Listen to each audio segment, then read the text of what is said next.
me when love me when love me when love me. Oh, I need some panel wipe. I've talked about this before. This is Spy's Hecker 7010. It's a kind of industrial body shop panel wipe.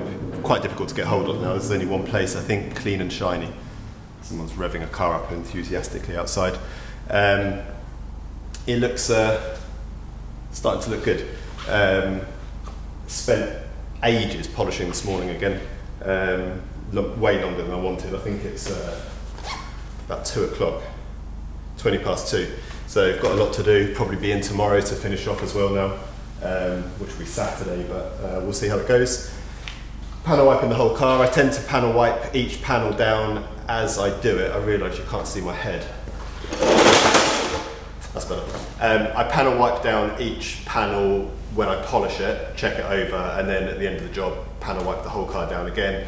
Just helps kind of recheck if there's, or re-clear all the paint, get rid of any dust. If there's any polish that's splattered when I've been doing one panel onto another, it re-clears that, because you want the car as oil-free, as clean as possible, so that when you apply the sealant actually bonds to the paint, not to waxes, oils, all kinds of stuff that could be on the car when it's delivered from the factory, or even just after this, after a process like this. Again, another process that I don't really think dealerships bother too much with. They'll just wash the car, get it indoors, if you're lucky, maybe outside in the damp like I discussed in the last video, and then put your coating on. I'm going to get on with the coating now. Is this worse than I expected, or kind of is this a particularly bad example? No, not really. It's pretty average, maybe slightly above average for a new car. There wasn't like every single panel covered in swirl marks. I've got one outside at the moment, a Toyota GR86, no, not a GR, the new one, I'll show you next week, that was sat in a compound for 6 months before the guy collected it. He's only done 100 miles and it's covered in swirl marks from where it's been washed badly after that storage period, obviously. That's an example of a badly prepared car. This wasn't covered in swirl marks. There was marks around it on the gloss black, obviously, where people have got in and out, delivery drivers maybe, and then little bits here and there, but it's not bad.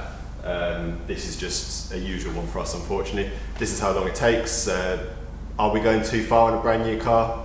Maybe, but then that's why people bring cars to us, because they want that extra bit, they want that perfection, and to know that when they get their new car, it's as good as it can possibly be. I get it, I'd be exactly the same. What's the point of buying a new car and then it's already got all these marks all over it? So yeah, let's crack on. I'll probably talk to you when I'm doing the sealant. love me. Oh, I need someone to love me. Oh, I need someone to love me. Oh, I need someone to love me. Oh, I need someone to love me when love me when love me when love me when he just love me, he just love me. Love me when I'm lonely.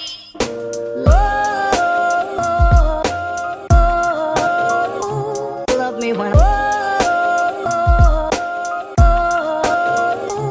love me when love me when love me when.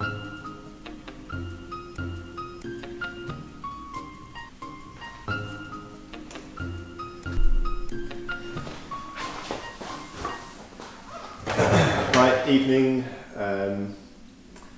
It's been a bit of a long one. It took a hell of a lot longer to polish this. I might have said that earlier, but this is the coating going on. So not the final bit of the job, and this is only the base coat. I've still got to do the EXO top coat, which the customer's requested, and I'll probably be coming in tomorrow for that because it's about 5 o'clock now already, and I want to get this all done before Monday when we've got another car coming into the room to start.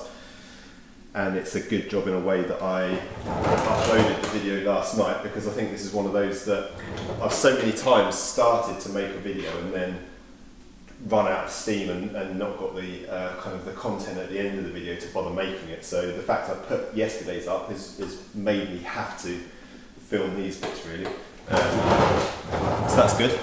But yeah, it might not be as long as yesterday's video. There was still a lot more polishing that I did today, but I didn't bother filming any of that because you'd seen enough polishing yesterday, and there's only so many times you can kind of show that stuff.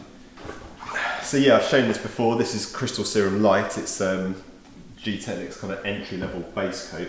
Well, I guess C1 would be that entry-level base coat. So this is their entry-level Crystal Serum. I don't know why they call it Crystal Serum Light, but it's actually quite a nice product, and applied to properly prepared paint, it lasts well, it looks good. I've actually got it on my car, my BMW, that we polished before Christmas, and then it's got Crystal Serum Light on it, and it lasts really well. Crystal Serum Ultra is definitely a good step up, and what I usually say is with Crystal Serum Light, I like doing or suggest doing EXO because it adds extra hydrophobic performance. But with Crystal Serum Ultra, it's kind of more hydrophobic just on its own, so it's not as essential to have EXO, I personally believe. And then when you kind of compare the prices between doing Crystal Serum Light and EXO versus just doing Crystal Serum Ultra, I think it's a better option to go for Crystal Serum Ultra on its own, usually. But this will still work great, this Crystal Serum Light. Nice light colour car as well.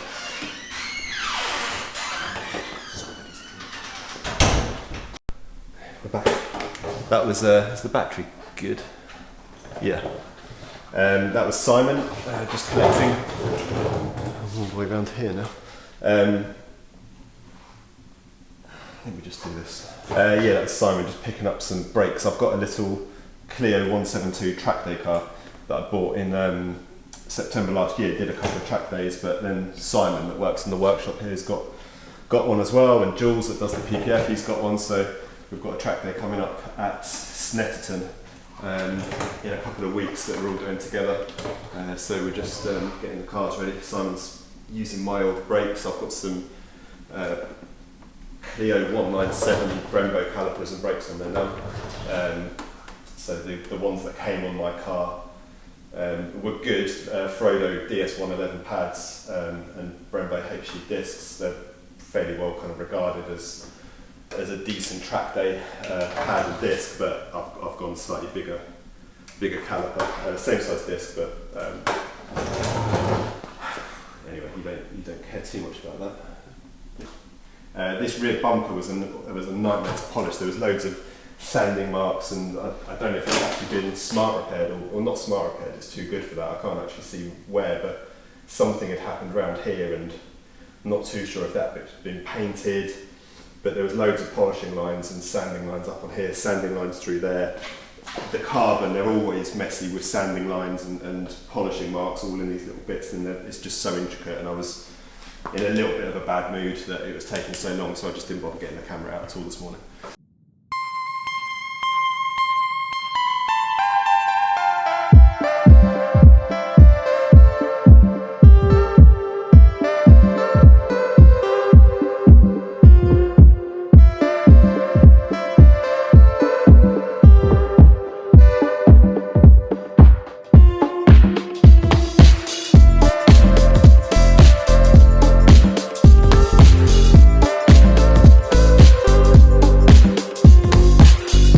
Gtechniq C2, so this job isn't having the wheels off, so this is just standard for our new car details.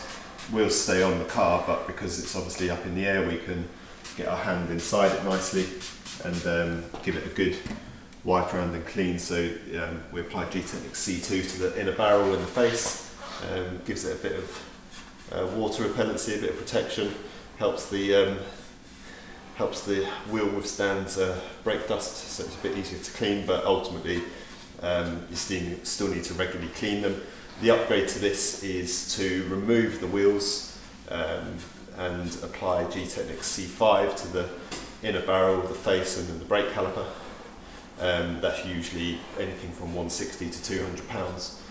Talking of price, I thought it'd be interesting to just have a quick discussion on it.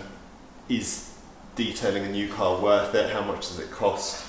I mean, plenty of people obviously think it is worth it because we've still got bookings coming in. This is the 4th or maybe 5th car I'm doing for this customer over several years. So I did a couple for him, and then he's bought new cars since, and every time he buys a car he sends it back to get done again. So he obviously is happy with the service and the coating. Otherwise you wouldn't, if you're not happy with a coating, you wouldn't then kind of pay for it to come back and have it done again. So that's good to see as well. Cost wise, so my prices are fairly transparent, they're all on the website. So this job, a new car, is classed as a small car, a 2 Series. Once it goes up to the 3 Series, then it's a medium car. But so a small new car is £600 including VAT. So that's pretty much all the work you've seen so far, including the crystal serum light. So this one, I haven't worked out how much yet, but I've already said to the customer I'm going to have to charge some additional for polishing. I'm expecting it to be in the 3 to 4 hour range, and it's £50 an hour additional. So maybe another £200 on additional polishing. He's already kind of been okay with that. I've shown him the defects, and obviously he's got this video that he can look back on. My advice to him, both privately and again on here, is to forward this video to the dealership. This is a new car. It's like I've said earlier, it's by no means bad. It's not a massive negative reflection on BMW, because this is just how they come. The amount of people that touch these cars before they even get to the dealership, this could have all been done beforehand by storage companies, transportation companies, transit, anything like that. It's not necessarily the dealer. This came unprepped, and he was telling them it was coming for detailing, so you can assume that they treated it well. It's not seen their usual kind of in-house valeters perhaps that tend to make a mess of things, but so it's not all BMW's fault, but it's nonetheless a new car that's with defects that's needed a couple of £100 of extra polishing work. In my mind, that's not for the customer to pay, that's for a dealership to contribute towards, but that's for him to decide. They can see the itemised thing on the invoice and the photos and videos of the defects, and obviously they'll have a discussion between themselves. So yeah, £600 for the main job. This one's needed £200 of extra work. The Gtechniq crystal serum light is included. This job's also have an EXO, which is another £100 on this. There's so many prices on my website, I kind of know them roughly off the top of my head, but you have to excuse me if they're slightly wrong, but I believe it's another £100 for EXO for a small car. And then that's it on this one. It's no wheels off, no glass upgrade, but it will get the regular rain repellent on the glass, and the interior gets vacuumed over and wiped over, included in the job anyway.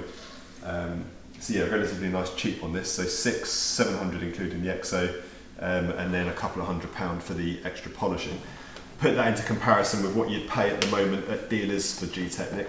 The dealers that are applying Gtechniq Platinum in-house, and again we've discussed how long they'd probably spend doing it.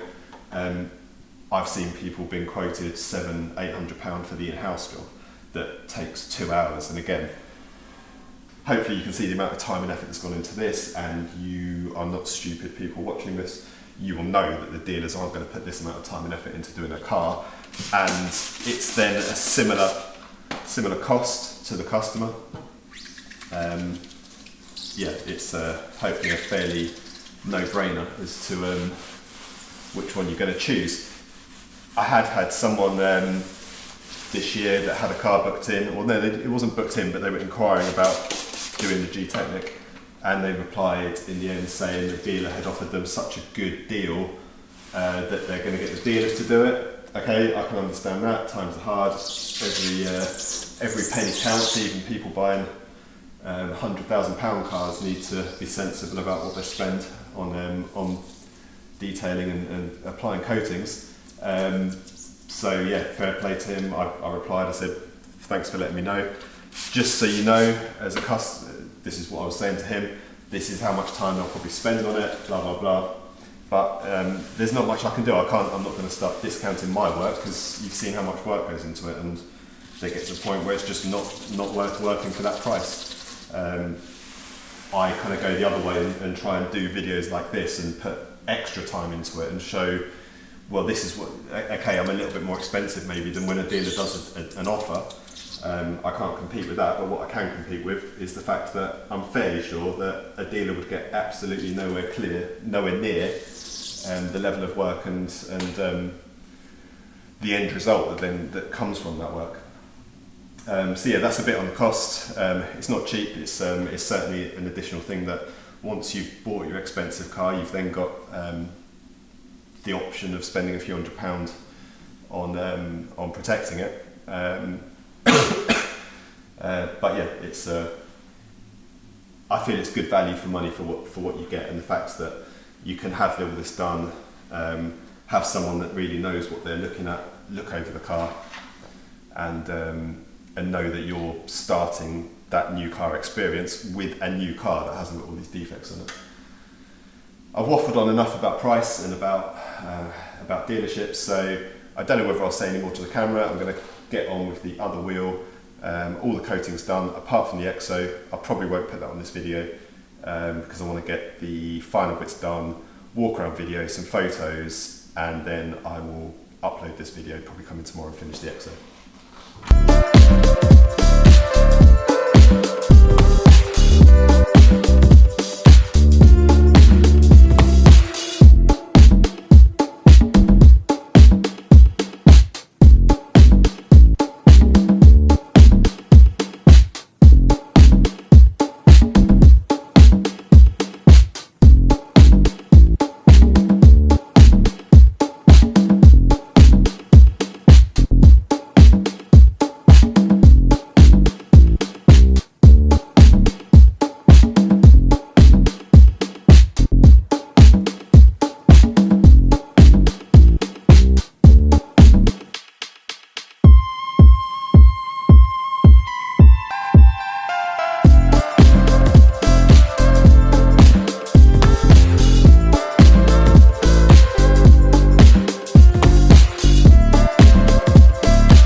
Say as well that I would answer any questions that have been put in the comments of the previous video, and I made a joke that there wouldn't be many, which there wasn't. But yeah, nonetheless, we've had one comment, and it was someone asking if I was going to use the wireless flex battery powered polisher, and I couldn't quite work out if they were offering that they would lend me one, or if I bought one they wanted to borrow it. You can't even see me. That's better, you can see me now, and I needed to do this side anyway. So yeah, I can't work out if they were offering to lend it to me or asking to borrow it, but the short answer is no, not planning on using it, don't particularly want to borrow it, but thank you for the offer if that was your offer. Like with that Rupes hybrid, battery powered tools, I think for polishing just don't really work. One of the guys that previously worked for me, with me, had the battery powered flex orbital polisher, and it just wasn't powerful enough. He quickly swapped over to the 240 volt, just the regular plug-in Rupes polisher, and straight away you could kind of see the difference in the polishing, how much it was able to cut through. He was taking like 2 or 3 hits to cut through what the Rupes was doing in one hit, really, with the with his battery powered flex, it just was nowhere near as efficient. So no, I'm not planning on trying the battery powered flex, no interest in it. I think Roots do a battery powered version, again, no interest in that. And if there was a solid, reliable plug-in ivory replacement, I'm definitely going to look at that rather than the battery powered ivory one. As you can see by the fact I keep chopping my head off when I'm talking to the camera, I'm pretty out of practice, and even when I was in practice I was never really that good at doing the videos. I will try and do some more videos this year, mainly for kind of publicity. It's a great way of advertising, I found, and really shows what you do and how much work goes into it. And the audio is going to get some videos coming along. So I mentioned it briefly yesterday, but I've made a new website. I've got a new company called Cambridge Auto Sound, and obviously we're going to be focusing on car audio installations. It's not really a latest passion. It's I've always been into car audio from the very first car I got, taking the head unit out, sticking in a new head unit,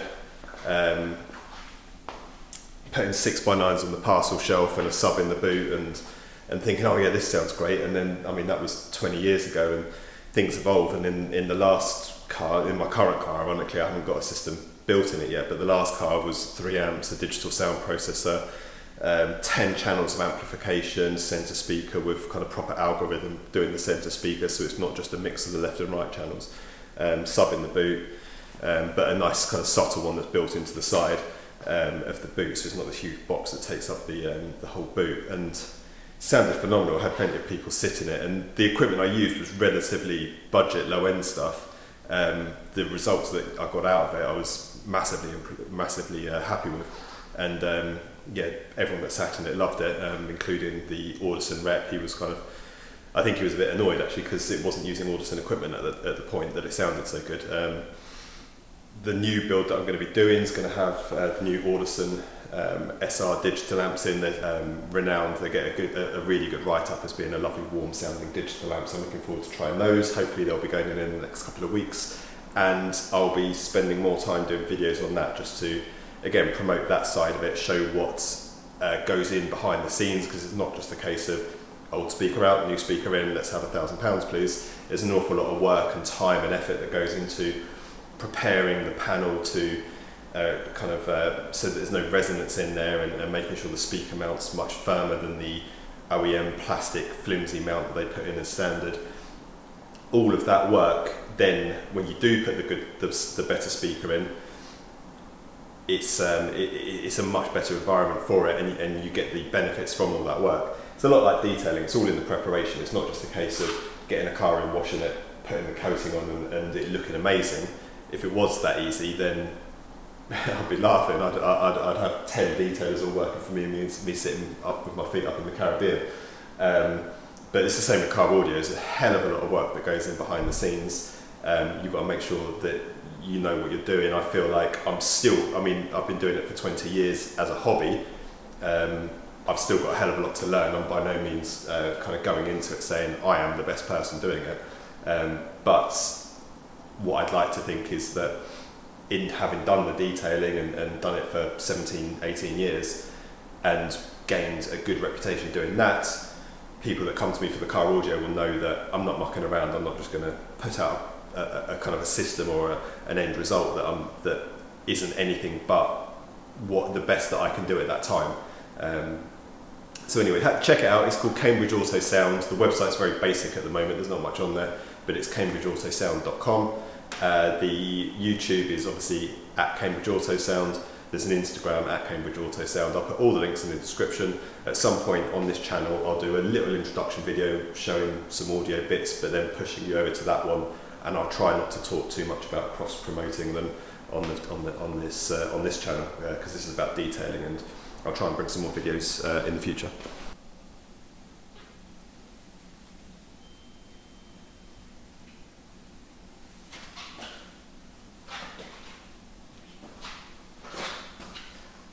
I think that's pretty much done for now.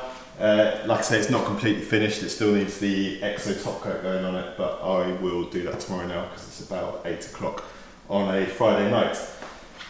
I think I've pretty much said everything I wanted to say, so I won't bore you any longer. Thank you very much for watching. If you can spend 5 seconds just hitting the like button, or even better, share it on your Instagram or social profiles of whatever. Maybe then someone else will click the link as well and watch the video. That'd be great. But thank you for watching, and I'll hopefully see you on the next one.